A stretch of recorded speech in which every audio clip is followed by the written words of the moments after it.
You use muscles every day to do activities. This woman is using muscles to breathe, circulate blood, and move her hand to take notes. Your cardiac and smooth muscle tissues are involuntary.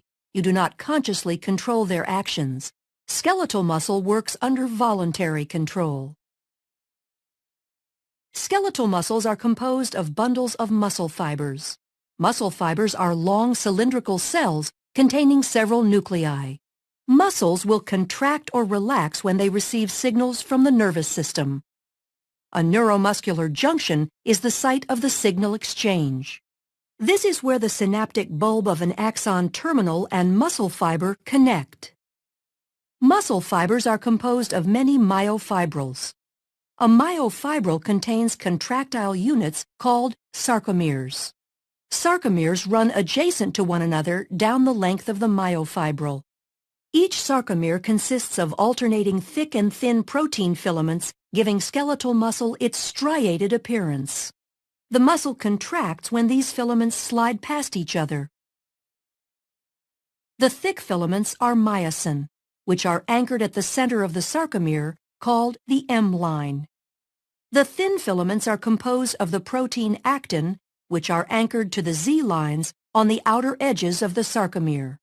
Because the actin filaments are anchored to the Z lines, the sarcomere shortens from both sides when actin filaments slide along the myosin filaments.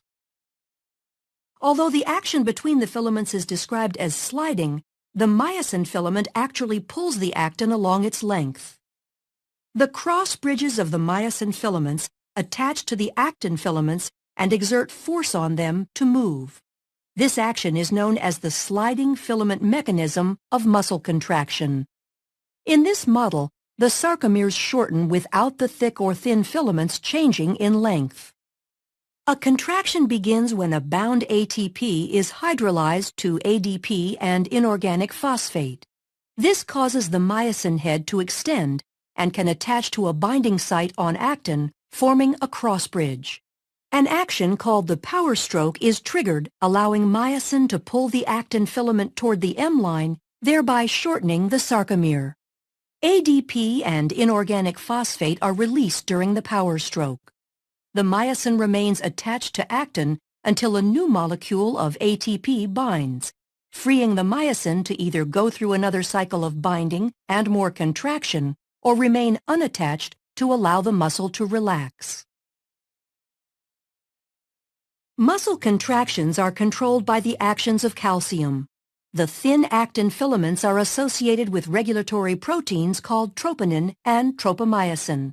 When a muscle is relaxed, tropomyosin blocks the cross-bridge binding sites on actin.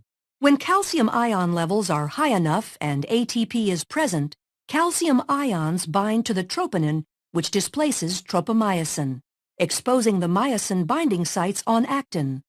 This allows myosin to attach to a binding site on actin, forming a cross bridge. Calcium ions are stored in the sarcoplasmic reticulum and are released in response to signals from the nervous system to contract.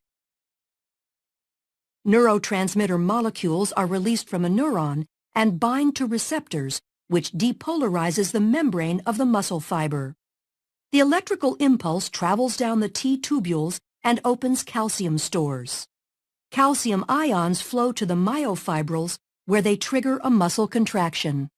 As the actin and myosin slide along each other, the entire sarcomere shortens as the Z lines draw closer to the M line. As the sarcomeres in myofibrils contract, the entire muscle fiber will shorten. When muscle fibers contract in unison, a muscle can produce enough force to move the body, allowing you to take notes.